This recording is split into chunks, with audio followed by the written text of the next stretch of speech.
Hi, my name is Henry, and I wrote a book. And this presentation vlog type thing is my way of sharing it with you. So, why did I pick to do it this way? Well, it sounded fun to me. I'm kind of used to it, growing through academia and stuff. And it's like my own kind of way of sharing my progress with you publicly. Uh, as well, it's providing me a little bit of a routine to follow along with. Think of it as like my New Year's resolution. So, writing is a journey that I've embarked on, and I feel it's something worth sharing with everyone. And I've always loved sharing my ideas with people, and so here I am with this presentation. I decided to do this in this format because what I really wanted to do was just lazily grab some gameplay footage, but I don't have my own computer, so it's just harder to do it that way. And the most important reason, I guess I should say, is that by sharing my writing journey with you and sharing, my thoughts with you in this video, you'll start to become interested in my work, and along with future videos I plan to make, you might grow more interested and then choose to uh, check it out for yourself once it's out there anyway. So here is the book itself, so to speak. Title is Birth of an Adventurer, The First Journey of the Slate. I don't have a cover yet. So here's our text on the sleeve, our little dust jacket book text. Alright. Boy wakes up in the dusty ruins of a destroyed town. He does not know what this place is or how he got there. Booming voices from above tell him that he is in Terra de Fantastique. His name is Noah, and he is a Slate. Throughout these rookie days, Noah learns what it means to be an adventurer. He joins a party facing similar memory losses, and with their help, Noah grows stronger and makes friends with this new group as they take on the dangerous job of fighting monsters.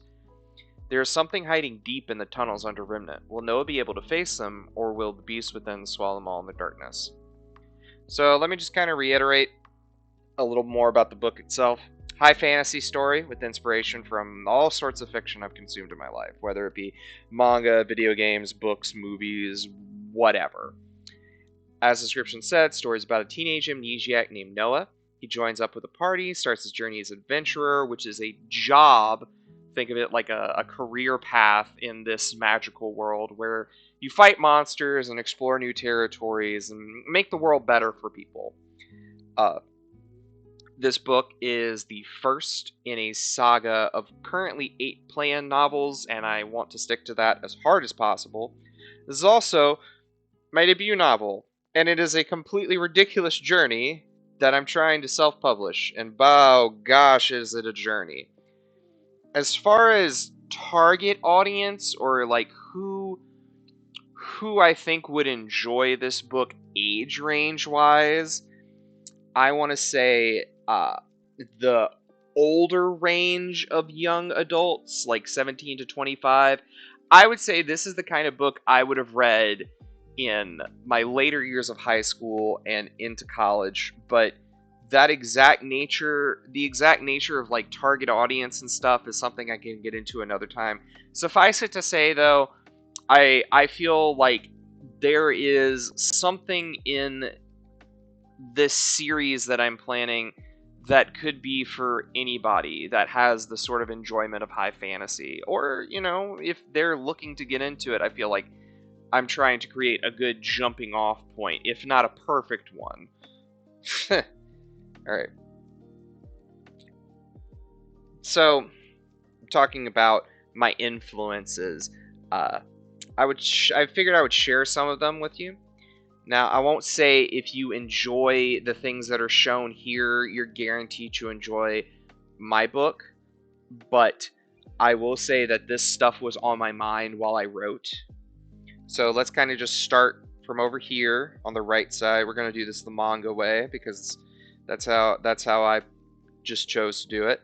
All right, so I said before, my book is a lot about our good guys fighting monsters. And my favorite movie monster ever is The Thing, specifically the John Carpenter Thing. We're not going to talk about the prequel. Then there's our godfather of fantasy writing, The Lord of the Rings, always a very big inspiration, I feel, in any contemporarily written fantasy genre. Uh, I included Robert Jordan specifically. Um, if you're unfamiliar, that this is the first book in the Wheel of Time series, and I will say that I'm not intending on writing some kind of grand political epic, but I will, but I am striving to have an interesting cast of characters whose various perspectives we all tend to follow. Then there's the biggest formative content of my youth. I could probably have a bajillion other manga listed here as influence, but I chose these big three as these were the biggest ones from when I was a kid. Um, it's to the point where one of my major characters, his name is Teague, and he's heavily based on my idea of like the shonen protagonist. Visualizing when I was kind of visualizing the fight scenes in my story, because there are of course fight scenes. I kind of kept the theatricality and the kind of frantic energy that takes place in stuff like this. And if you're asking if that has translated well to text, I will say it is a great challenge, and I did my best. Um, of course, I have to bring this up. If you are a fan of fantasy manga and you're around my age, maybe a little bit older, you probably definitely know about Berserk. Um, I I would say of the things I've shown here, Berserk probably has the least thematic influence, but I definitely had things from Berserk in my mind when writing the story.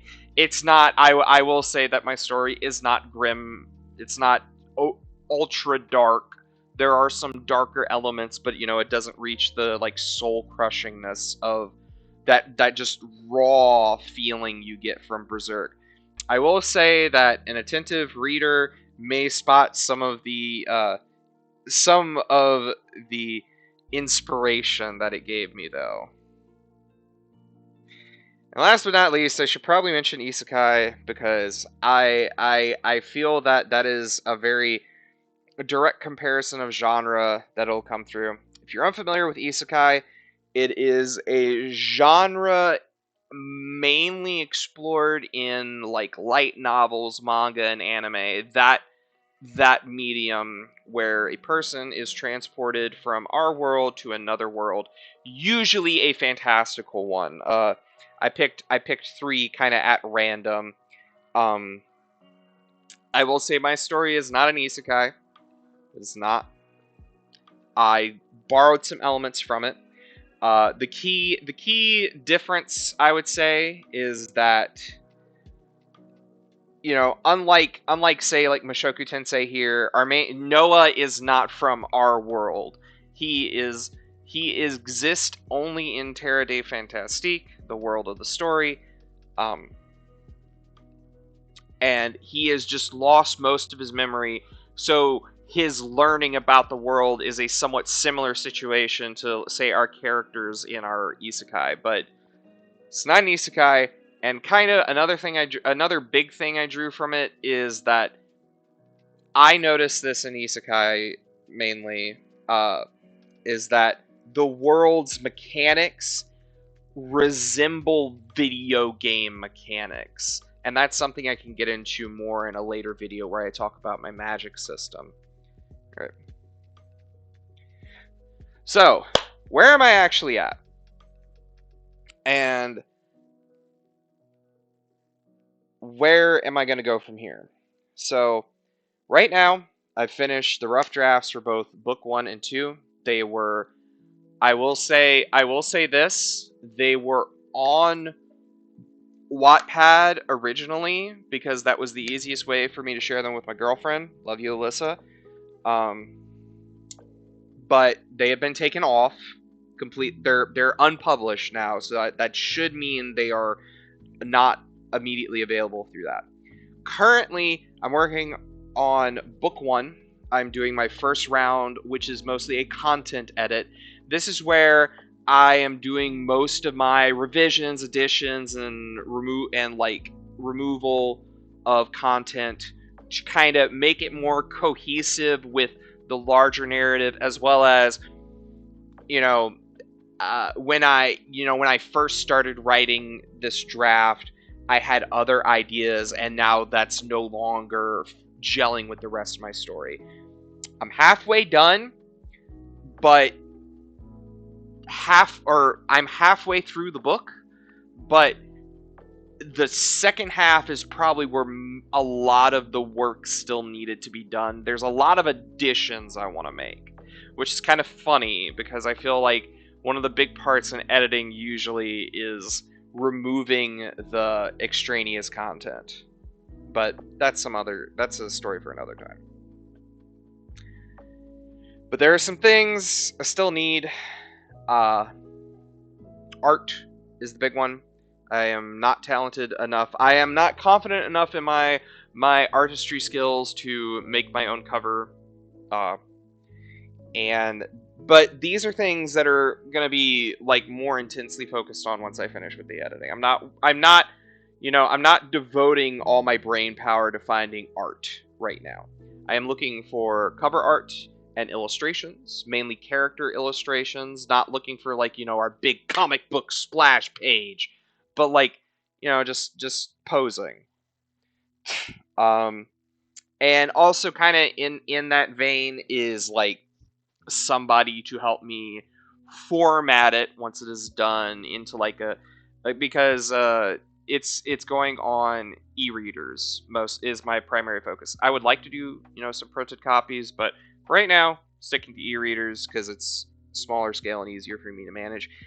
I'd also really like to have beta readers and sensitivity readers potentially, just to because that's important. You want somebody to run through it like that, so if there's something like glaringly wrong with them understanding the narrative I'm trying to get across, I want to address that. Of course, editors mainly proofreading for the final draft. That's really the only that's the cheapest editing, but it's also the one I'm concerned most about. And then, of course, I will say that I accept volunteers, winky face. However, if I do gain volunteers through this, I'm not going to expect them. I'm not going to expect you to put like full effort work into your volunteering. I understand that there's a difference between asking someone to do something for free and paying somebody to do something. All right, but that's me, and that's all I've really got for now. Thank you for listening all the way through. I want to make these once a week, and I promise they're not all going to be this same shameless self-promotion. The next one is going to be actually about a writing concept of show, don't tell. Every creative writing student ever has just screamed at me. Be sure to subscribe if you want to see more of these presentations, and likes and comments really help me out, help me figure out what I can do to improve. And most importantly, hope everybody has a wonderful day, and I'll talk to you next time. Later, y'all.